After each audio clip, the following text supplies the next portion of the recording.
So here it actually is going to grab the chip and pick it up, and instead of actually trying to drop it down in the board, it's going to move it across the back like it's picking a column, and then it'll lower it into the column and actually hang it in the cell. And then it goes the other side to do the same thing on black. The grabbing of the chip is my favorite part. Yeah, that's so neat how it picks it up like that and just sticks it right in the board. And there's a few fancy things on the way the arm moves. We'll have to take a look here in a minute to see it from the back side, the way it actually inserts the chip in the back. There's a couple places on it where it hangs, and I need to get some more timeouts in there.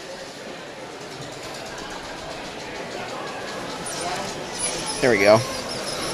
So now it's back to the red side to grab a chip.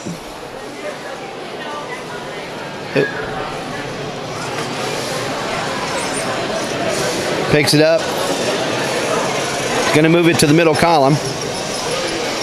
And this arm has a motor on the bottom of it and also on the top. So it'll, with the two motors, it can extend it out to put the chip into the board. And then we're off to the black side, and it's going to,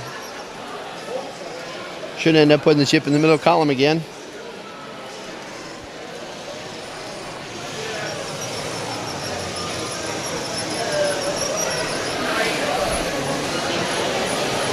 Straight up, and two motors to move it out.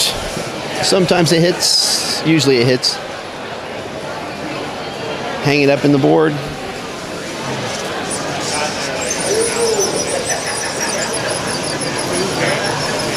One of the things about this, the board itself is actually made of 21 cells, double cells.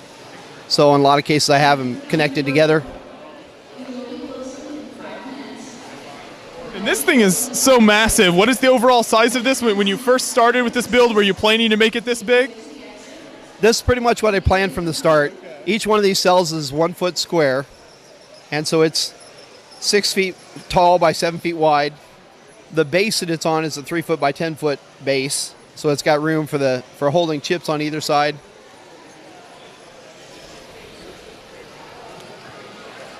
Gives it one more little lift there. And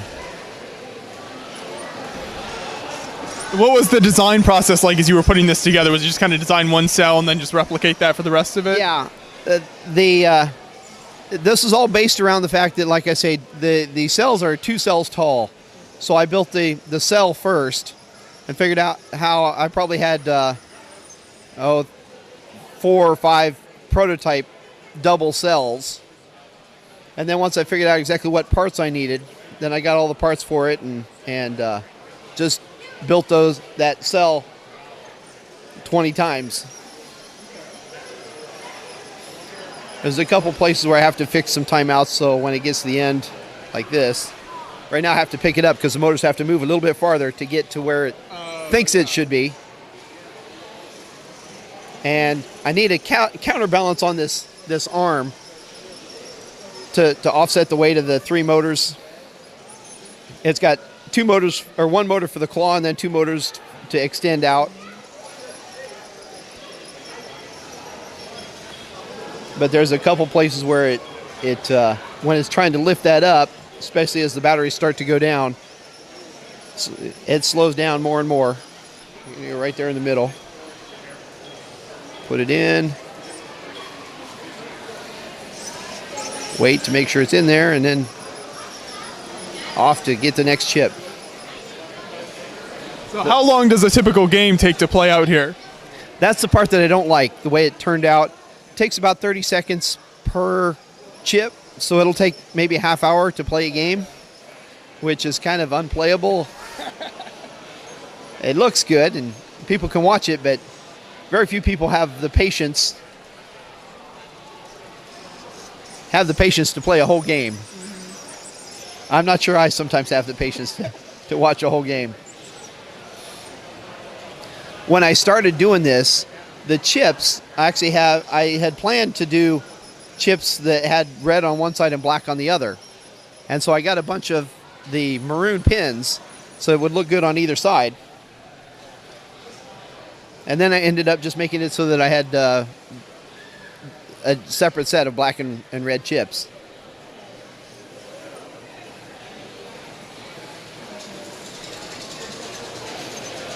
Yeah. There we go. There you go, yeah. Again, I just got to fix my timeouts there a little bit. How does this move around then? Does the whole thing break down for storage easily? Yeah, it comes down so that each one of these is in these double cells. And actually, hold on just a minute. So this is one cell that basically 42 of these. I've got, you know, several, well, most of them are double cells, so it's twice as tall. But yeah, it's just like this, breaks down, so it's pretty easy to transport. And then the board, the field breaks down. This, if we look at the whole board, back up just a little bit. This whole board, I'm not too worried about this because it's not really going anywhere, but it's a little bit loose looking, but it's pretty rigid in what it's doing, so it's not like it's going to fall over, but it does kind of look a little scary there.